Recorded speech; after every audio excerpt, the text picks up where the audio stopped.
Salut les replayers, on se retrouve pour une nouvelle vidéo. Le match PSG Dortmund vient de se terminer. 2-0 pour le Paris Saint-Germain. But de Mbappé, but de Hakimi. On va tout vous dire sur ce match. T'es chaud ou pas? Écoute, j'ai pas le choix. Allez, on y va, c'est parti.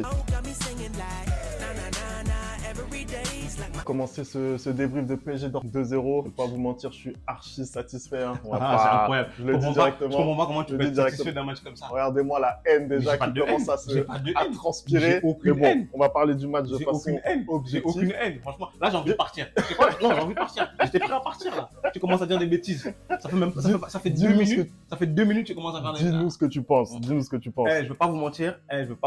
Moi, le match, première mi-temps éclaté. Première mi-temps éclaté. Les deux équipes de Dortmund a refusé de jouer.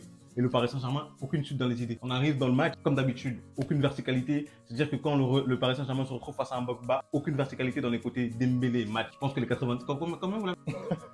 Pas cher. 60 millions, c'est ça? 50 millions. Colomani, Dembélé, zéro, frère. Le mec, toute la première mi-temps, il réussit aucun centre. Okay. Aucun corner. Aucun corner. Aucun corner.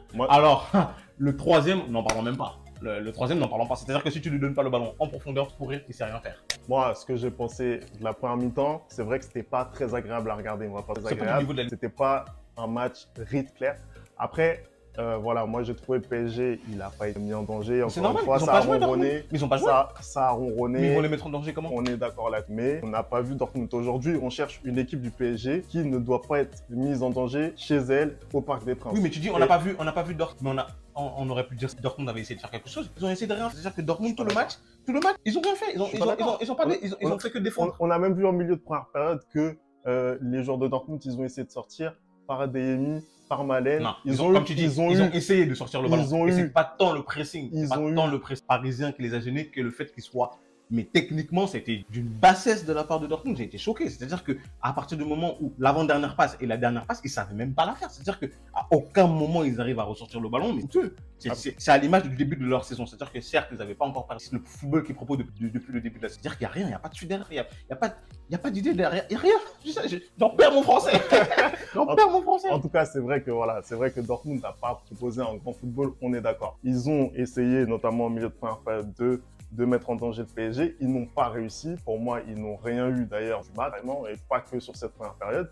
Et moi, côté PSG, il y a toujours cette cohérence, toujours cette recherche, voilà, notamment dans le contre-pressing, de récupérer très rapidement le ballon. Là-dessus, ils ont été très bons. Après, c'est vrai que voilà, en première mi-temps, ils n'ont pas réussi à 12 frappes, 0 tir cadré, c'est incroyable. Pour une équipe comme le PSG, c'est pas normal. C'est une équipe comme le PSG, c'est pas du tout normal. Et surtout, tu dis, ils ont récupéré le ballon rapidement. Mais c'est facile de récupérer le ballon facilement contre une équipe qui ne sait même pas la garder. En fait. Écoute, Dortmund, ils n'arrivent même pas à la garder en fait. À un moment donné, ils n'arrivent même pas à aligner 3 passes. Va récupérer le ballon contre Manchester City. Écoute, moi, on m'a vendu la poule de la mort, soi-disant. On m'a vendu, voilà, une poule où le PSG allait avoir énormément de mal. Tu as même vendu le Borussia Dortmund en premier de cette poule. Je le maintiens. Je pense qu'ils vont se réveiller. Et clairement, aujourd'hui, quand le PSG arrive à annihiler Dortmund, certes, après, il y a toujours des choses à redire, notamment au niveau des occasions. Tu peux pas parler d'annihiler quand l'équipe d'en face ne propose rien en fait. Ils proposent rien, ils ont rien proposé. Mais ils ont rien proposé. Peut-être parce qu'ils n'en ont pas eu les moyens. Mais non, parce qu'ils sont venus dans l'optique. Je pense qu'ils sont venus dans l'optique de défendre et de contre-attaquer. Après, de toute façon, il y avait largement, on a regardé le match, il y avait largement la place là de faire quelque chose. C'est-à-dire que si tu as une équipe qui sait contre-attaquer, mais le match ne finit pas à 2-0. Il y a les espaces là. Il y a les espaces. Skriniar, comment il est d'une lenteur. C'est-à-dire que tu as devant lui, tu mets un attaquant devant lui qui est super rapide. Mais il n'y a pas 2-0 dans ce match. Il n'y a pas 2-0. Il n'y a jamais 2-0. Sur Skriniar, clairement, il a un déficit de vitesse. Ce soir, par rapport au match contre Nice, je l'ai trouvé bien meilleur duel. Pour moi, il a répondu à l'intensité que Dortmund a mis. Parce que ça aussi, on oublie de le préciser, c'est que dès le début du match, on a vu des joueurs de Dortmund vraiment qui essaient de rentrer dans les Parisiens et ils ont su répondre vraiment dans les duels, en mettant vraiment... Après, voilà, la première mi-temps, on est d'accord, c'était pas du Il n'y a rien, il y a zéro. Franchement, il s'est pas passé grand-chose. Il y a des buts à foison et là, tu regardes ce match-là. Mais encore une fois, on met les choses en perspective. On sait très bien que le Paris Saint-Germain, c'est une équipe en reconstruction. Et dans ce contexte-là, vous êtes trop marrant à dire une équipe en reconstruction. En fait, cette excuse d'équipe en reconstruction, ça va 2 minutes en fait. Ça fait 10 ans que chaque été, vous rachetez des joueurs pour qu'on vous parle d'équipe en reconstruction. Il faut arrêter en fait. Tout le monde est en reconstruction dans ce cas-là. Okay. Neymar est resté combien de temps? Neymar est resté combien de temps? Et alors? Verratti est resté combien de temps? C'est quoi le rapport? Donc, chaque année, on sort la même instruction. On sort la même excuse au Paris Saint-Germain. Cette année, on sort la même excuse. Cette année, on a perdu les cadres. Et on a vraiment cherché à reconstruire l'équipe. Vous n'avez pas l'air si triste que ça de perdre des cadres. Hein. Mais ne me dis pas qu'on ne repart pas sur une nouvelle phase avec ce PSG-là. Donc là, toi, si le PSG sort en 8e de finale ou en quart de finale, ton excuse, ça va être le PSG. Évidemment. Après, encore une fois, ça dépend de la façon dont ils sortent. Voilà, moi, je ne vais pas me projeter sur l'avenir. On ne sait même pas s'ils vont se qualifier. Bref, revenons sur le match. Pour le moment, ils ont fait une prestation qui est correcte, qui est cohérente par rapport à ce qu'on voit, à savoir une équipe qui maîtrise son sujet, qui a du mal à se procurer des occasions. Ça, c'est normal. Ils ont du mal à se procurer des occasions. Kolo Muani, c'est sa première titularisation. Donc forcément, il y a des automatismes à trouver. Mais pour le moment, d'ailleurs, je tiens à préciser au bout du 6e match du Paris Saint-Germain cette saison, je trouve que l'équipe est cohérente. On verra bien comment ça va se passer en fin de phase de poule de Ligue des Champions, mais pour le moment, c'est cohérent. En tout cas, déjà, toi, tu trouves que c'est cohérent. Moi, je trouve que voilà, contre une équipe un peu plus forte, ça va être ça va remonter, on va dire.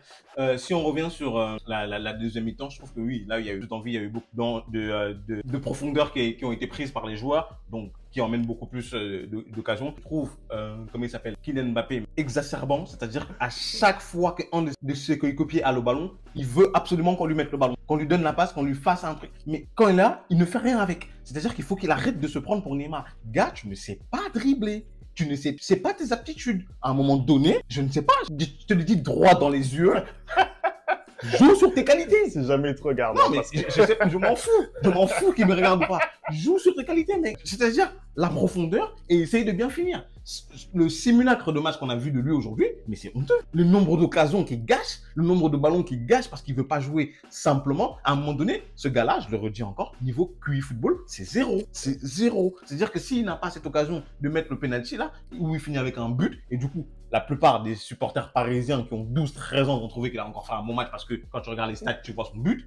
Mais c'est zéro. Je pense que toi, en tant que Parisien, tu peux le dire. Tu peux avoir l'honnêteté de le dire. Mais de toute façon, depuis le début de la saison, je dis les lacunes que Mbappé a dans le jeu. On va pas se mentir. Ce soir, il a encore prouvé, il a énormément de lacunes dans le jeu. Encore une fois, les prises de décision, les bonnes.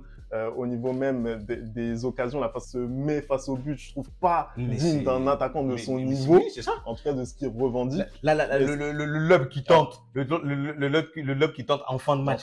N'importe quel grand attaquant met un plat du pied, en fait. C'est logique. Tu regardes ce que le gardien est en train de faire, c'est-à-dire que tu as le temps d'ajuster, mais il est tellement dans la recherche de son but, de ses stats, il ne réfléchit même pas. Non, il ne réfléchit pas. Après, j'ai trouvé en deuxième mi-temps, même si, encore une fois, il y a eu de sa part, là, on a senti quand même une volonté de faire pied, de faire marquer Kolo Muani, de faire marquer c'est sûr que quand tu as passé tout le match à rater des occasions, à un moment donné, tu te remets en question. Et c'est vrai que, voilà, à partir du moment où il a marqué son penalty, il a fait sa stat, il a commencé à être un peu plus... Non, mais c'est pas possible. Franchement, moi, je veux pas te mentir, mais ce gars-là, mais j'espère qu'il va rester loin de mon club. J'en ai pas besoin. C'est un mec qui n'a aucun QI football. Ok, il est fort, hein, je le reconnais. Il est très très fort dans la finition, dans la vitesse et tout, mais il n'a aucun QI football. Et à un moment donné, bref, passons sur l'évaluation des autres joueurs. Moi, j'ai trouvé Zaïre Emery comme d'habitude.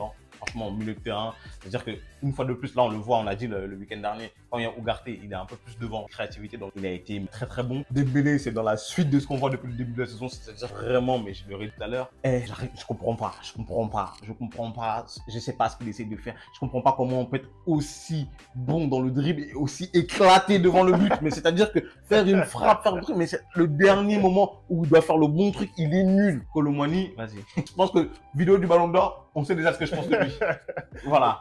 Les 90 millions, je sais pas où ils sont passés. Je sais pas du tout où ils sont passés. Mais bon. En tout cas, Kolo Muani, c'est une première titularisation, mais bon, ton objectivité légendaire te perdra. Moi, en tout cas, sur les points positifs au niveau individuel pour le PSG, moi, je retiendrai Vitinha, vraiment Vitinha très intéressant. Il prend ses responsabilités de plus en plus depuis le début de la saison. Il procure la seule occasion de la première mi-temps morose même du PSG. C'est une purge, une purge. Voilà, et vraiment dans la prise d'initiative, vraiment, il est vraiment très intéressant. Même commet par moments quelques erreurs, mais bon, de toute façon, on a besoin de joueurs qui n'ont pas peur, toujours au niveau de l'activité, il est vraiment incroyable. Moi, j'aimerais quand même mettre en lumière le côté droit avec et Dembélé. Très beau but d'Achraf d'ailleurs. Ouais, j'ai pas parlé de ça, mais très beau but de la part beau but. C'est-à-dire que de la lucidité, c'est-à-dire qu'il fait le crochet extérieur du pied. Ça se voit que c'est un gars, il est là pour faire jouer ses coéquipiers. Et c'est le 1-2 avec Vitinha, c'est ça? C'est-à-dire que Vitinha, intelligence de jeu, c'est-à-dire que tu lui donnes le ballon, il voit le déplacement de son joueur et lui remet le ballon. Tu prends la même action, tu donnes le ballon à Kylian, il te met une frappe. Il essaie de te mettre une frappe enroulée du pied gauche, frère. Alors que le gars, il ne sait pas faire ça. En fait. Après, justement, sur Vitinha, je pense que lui, il a épuré son jeu, notamment par l'an dernier, on le voyait faire des balles, 3 touches de balles. Aujourd'hui, on a vraiment vu quelqu'un qui a joué en première, vraiment ressenti. Et tu le vois dans le jeu, en fait, que quand il joue en première intention, quand ils n'essayent pas de faire des trucs qui servent à... L'équipe marche directement. L'équipe marche directement. Et je comprends pas qu'un joueur qui a gagné la Coupe du Monde, un joueur dit soi-disant le meilleur joueur du monde actuellement, n'ait pas ce QI football de voir que son équipe joue mieux en une touche de balle, en fait. Je ne comprends pas du tout. Bref. Ça pour moi, ce sera le travail de Luis Enrique tout au long de la saison. Mais pour le moment, voilà, il a fait le boulot. Il fallait bien entrer dans la compétition. C'est surtout après le match nul